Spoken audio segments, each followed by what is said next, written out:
실연, 그리워할 연, 이를 실이니까 사전적 의미로는 연애의 실패, 사랑을 이름이라고 할 수 있다. 일반적으로 나는 상대를 사랑하는데 상대는 나를 떠나는 것으로 해석한다. 상대로부터 강요당한 헤어짐이다. 이를 실에는 달아나다, 남기다, 빠뜨리다라는 뜻도 있으므로 상대를 남기고 내가 달아나는 실연도 있을 것 같다. 상대를 사랑하지만 사정상 내가 떠나는 경우도 있다. 때때로 사랑하기 때문에 헤어진다는 글을 보거나 말을 듣는 것도 이에 해당할 것 같다. 사별도 실연의 한 형태이기 때문에 차였다는 말이 꼭 맞는 말은 아닐 것 같다. 사랑의 감정은 우리가 인생에서 맛볼 수 있는 아주 설레고 눈부신 시간을 가져다 준다. 작정을 하고 연기를 하지 않는 이상 사랑에 빠진 사람은 그 표정과 행동 하나하나에 사랑의 포로가 되었다는 것이 나타나기 쉽다. 사랑에 빠진 사람은 관대해지고 유쾌해지고 적극적이 된다. 사랑의 힘 하나로 그는 슈퍼맨이나 슈퍼우먼처럼 능력 있는 사람이 되기도 한다.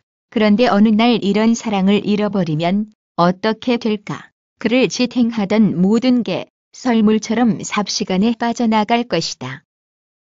그는 배터리 수명이 다 된 시계처럼 한순간에 정지해버리기도 한다. 사랑의 힘이 위대한 만큼 실연의 상처는 고통스럽다. 실연의 상처를 달래기 위해 또는 무의식적으로 실연이 아니라는 상상을 하기 위해 상대에게 전화를 했다가 받으면 끊어버리거나 상대방의 주변을 맴돌다가 우연히 만나기를 기대하기도 한다.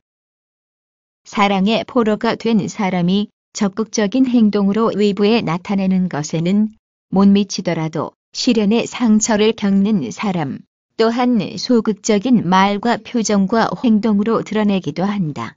때로는 더 이상 아무것도 할 수 없는 사람처럼 보이기도 한다.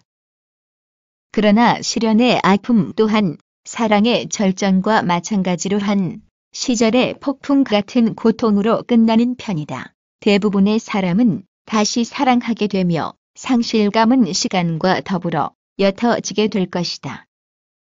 그러나 감정이 지나치게 예민하거나 이성적 통제력이 약한 사람은 실연된 그 순간 자기 생도 끝났다는 식으로 행동할 수 있다. 자기를 떠난 사람을 저주하기도 하고 주변 사람 모두에게 자기 고통을 화살처럼 쏘아대며 과장된 표정이나 행동을 보이기도 한다.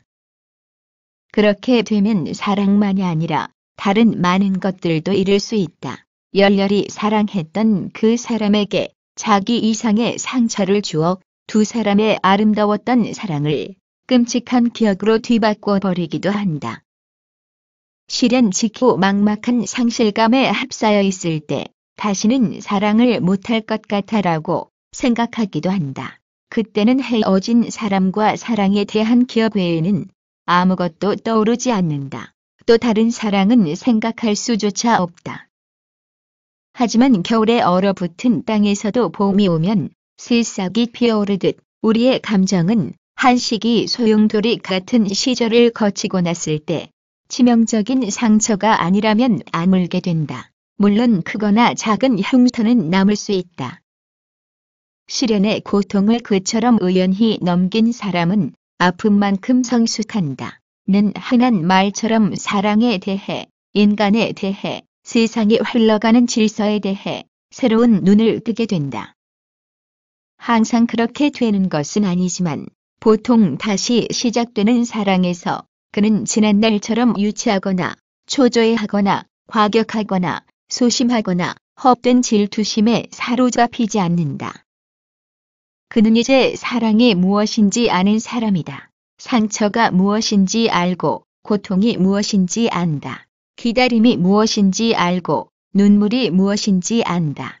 그리하여 예전에 자기를 버린 사람에게 기꺼이 축복의 말을 건넨다. 실연 또는 다른 형태의 헤어짐 후에도 정서적 유대관계를 지우지 못하거나 같이 지낼 때보다 애착이 더해지기도 한다. 그리하여 어려운 일이 생기거나 위기에 처해 있을 때 도움을 청할 다른 사람이 없을 때는 어쩔 수 없지만 입더라도 헤어진 사람에게 도움을 청하고 또 상대는 만사를 제치고 도와주기도 한다. 특히 자녀가 있는 이혼 후에는 그럴 가능성이 높은데 이러한 만남은 두 사람을 다시 이어주기도 하지만 또 자신이나 상대가 다른 이성과 가까운 관계를 가지고 있을 때는 또 다른 문제를 야기하는 수가 있다.